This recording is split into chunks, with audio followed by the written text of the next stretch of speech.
ಕರಾವಳಿಯಲ್ಲಿ ಮೊಂತಾ ಚಂಡಮಾರುತದ ಆತಂಕ ಹೆಚ್ಚಾಗ್ತಾ ಇದೆ. ವಿಶಾಖಪಟ್ಟಣದಿಂದ 270 ಕಿಲೋಮೀಟರ್ ದೂರದಲ್ಲಿರುವಂತಹ ಮೊಂತಾ, ಕಾಕಿನಾಡದಿಂದ 180 ಕಿಲೋಮೀಟರ್ ದೂರದಲ್ಲಿರುವ ಸೈಕ್ಲೋನ್, ಹಾಗೆಯೇ ಮಚಲಿಪಟ್ಟಣಂನಿಂದ 100 ಕಿಲೋಮೀಟರ್ ದೂರದಲ್ಲಿದೆ ಚಂಡಮಾರುತ. 90 ರಿಂದ 100 ಕಿಲೋಮೀಟರ್ ವೇಗದ ಗಾಳಿ ಜೊತೆ ಮೊಂತಾ ಚಂಡಮಾರುತ ಬಂದಪ್ಪಳಿಸ್ತಾ ಇದೆ. ಮಚಲಿಪಟ್ಟಣಂನಲ್ಲಿ 500 ಮೀಟರ್ ಮುಂದೆ ಬಂದ ಸಮುದ್ರ. ಈಗಾಗಲೇ ಆತಂಕ ಹೆಚ್ಚಾಗ್ತಾ ಇದೆ. ಮೊಂತಾ ಚಂಡಮಾರುತದ ಎಫೆಕ್ಟ್ ತಟ್ತಾ ಇದೆ. ಆಂಧ್ರಪ್ರದೇಶದ ಕರಾವಳಿ ಭಾಗಗಳಲ್ಲಿ ಎಲ್ಲ ಮುಂಜಾಗ್ರತಾ ಕ್ರಮಗಳನ್ನು ವಹಿಸಲಾಗಿದೆ.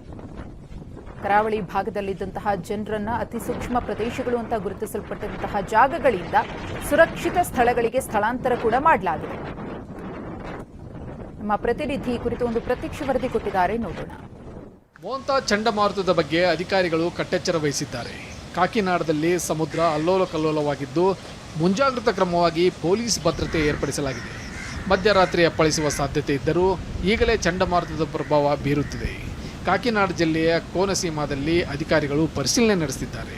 ಕಾಕಿನಾಡದಿಂದ ವಿಶಾಖಪಟ್ಟಣಂ ಹಾಗೂ ಮಚಲಿಪಟ್ಟಣಂ ಕರಾವಳಿಯುದ್ದಕ್ಕೂ ಜನರನ್ನು ತೆರವುಗೊಳಿಸಲಾಗಿದ್ದು ಪರಿಹಾರ ಕೇಂದ್ರಗಳಿಗೆ ಶಿಫ್ಟ್ ಮಾಡಲಾಗಿದೆ. ಸಮುದ್ರದಲ್ಲಿ 5 ರಿಂದ 6 ಅಡಿಗಳಷ್ಟು ಅಲೆಗಳು ಎದ್ದೇಳುತ್ತಿವೆ. ಸಮುದ್ರದ ನೀರಿನ ಬಣ್ಣ ಕೂಡ ಬದಲಾಗಿದೆ. Bureau report, TV9.